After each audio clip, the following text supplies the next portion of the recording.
Hey guys, Thorn here. And I just uploaded my update video, so hopefully you watched that before this.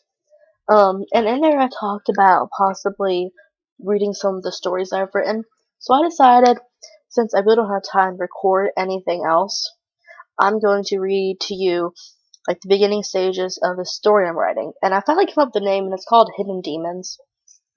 And a quick background is this is like it starts off as a suicide note that this girl writes. And then this detective like finds it in her file because she was in an insane asylum, and he's reading through it, and he thinks about stuff his parents went through because one of his parents was also supposedly insane and had the same issues that this girl had. So he looks into it, and it turns out that like there's all this demon stuff going on. At least that's the idea. I may just leave it like this, but I still really like it in general. So this is really unedited. So there's going to be some grammatical errors, and I might stutter over a few words because I haven't read it in a few months. So let's dive right in. Oh, and I'm going to do a little bit of voice acting, so I'm not monotone the entire time like I normally am. Okay? Oops. Okay. The voices in my head never stop. They make me do things I shouldn't. The first time the voices spoke to me, I was 5. My mom thought I made them up. I yelled at her. I was punished. The new bruises were added to the collection. The voices told me that she was one who should be punished. I ignored them, and they left. They made their next appearance 4 years later. It was Christmas Eve, and I was waiting for Santa. The voices scoffed at me and said I was foolish. Only stupid children believe in Santa. I screamed at them. My dad came into my room. He laughed when I explained what had happened. He told me what they said was true. I cried. I was punished. Santa never came. I made it through 6 years this time without the voices, but it didn't matter. I had daily beatings now. My dad was always drunk, and my mom was a whore, spending every night in her new bed. Today was a rare exception where she was home. The sight of her used to thicken my blood with rage, but now all there was left of me was a hollow shell. When the voices entered, I was completely at their mercy. When they told me what to do, I didn't hesitate. I grabbed the knife and waited. The voices knew when it was time.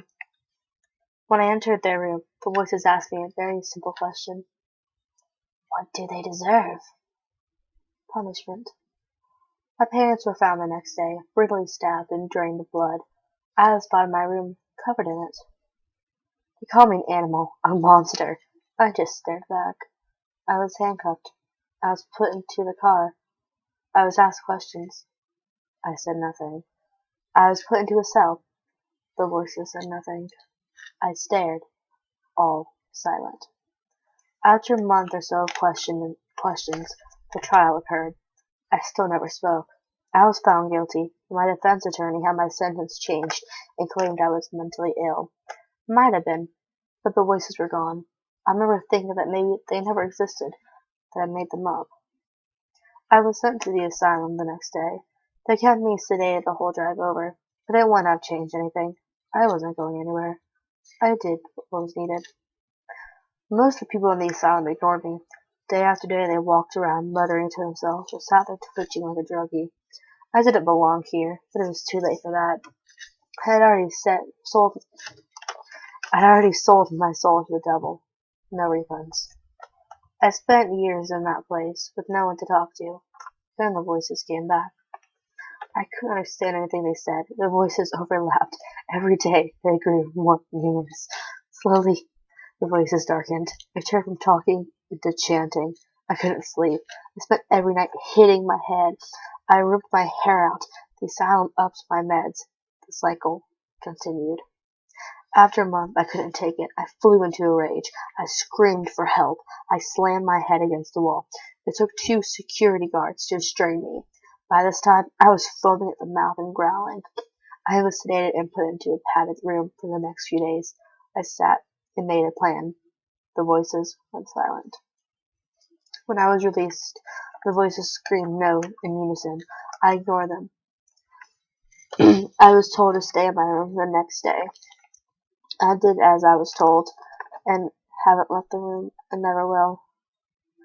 I'm currently holding a handful of pills saved up over the last few weeks I've been here. I thought that before that I did this, I needed to explain the agony and torture the voices I've caused. Even now, they won't shut up. Goodbye. Signed, Lisa Pret. Okay, so what did you guys think of that? Reading back, I see a lot of mistakes I made in it, but the general storyline's, the same. Kind of creepy, demented, but at the same time, it's kind of just like, whoa. So please, any feedback, positive or negative, I'd rather have positive, no negative. Um, but yeah, so that was the first story. Hopefully if you guys like this, I'll do some more. I might do some ghost stories, I might do some more stories of mine. I might do a short story I found online, and stuff like that. So, yeah. This is goodbye. Bye.